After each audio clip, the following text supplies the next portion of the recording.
Welcome to AR Kids World. جی ہاں تو ننے دوستو، آج میں آپ کو کہانی سنانے لگا ہوں دو بیلوں کی۔ ایک دفعہ کا ذکر ہے کہ ایک جنگل میں دو بہت خوبصورت اور طاقتور بیل رہتے تھے۔ وہ سارا دن اکٹھے گھومتے پھرتے اور کھاتے پیتے تھے۔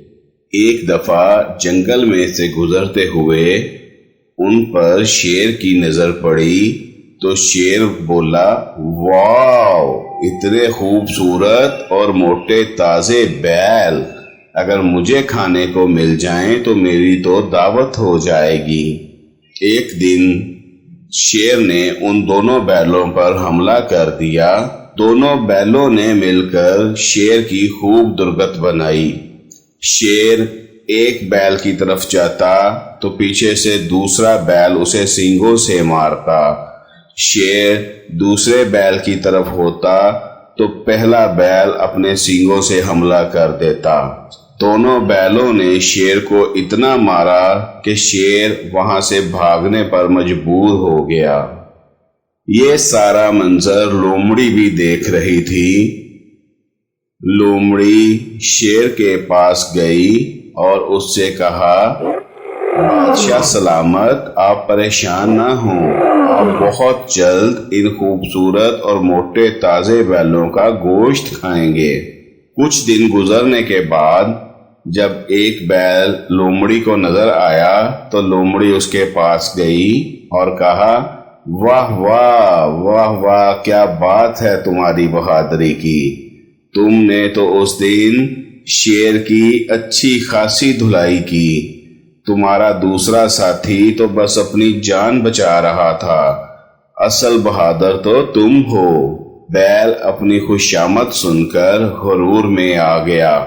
پھر اگلے دن لومڑی دوسرے بیل کے پاس گئی اور اس کو بھی ایسے ہی کہا، واہ واہ، کیا خوبصورت اور بہادر جوان ہو تم نے تو شیر کی درگت بنا دی۔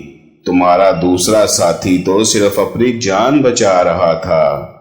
یہ والا بیل بھی اپنی خوشامد سن کر غرور میں آ گیا۔ لومڑی کی چالاکی کا نتیجہ تھا کہ دونوں بیل اب اپنے اپنے غرور میں رہتے اور آہستہ آہستہ دونوں ایک دوسرے سے الگ ہو گئے۔ پھر انہوں نے فیصلہ کیا کہ اب وہ دونوں الگ الگ ہی رہیں گے۔ شیر تک یہ خبر پہنچی تو شیر بہت خوش ہوا۔ اس نے موقع پا کر ایک دن ایک بیل پر حملہ کر دیا اور آسانی سے اس کا شکار کر کے اس کا گوشت مزے لے لے کر کھایا۔ اور پھر اگلے دن شیر نے دوسرے بیل کو بھی آسانی سے شکار کر لیا۔ یوں لومڑی کی مکاری اور بیلوں کی آپس کی نااتفاقی کی وجہ سے دونوں ہی بیل شیر کا شکار ہو گئے۔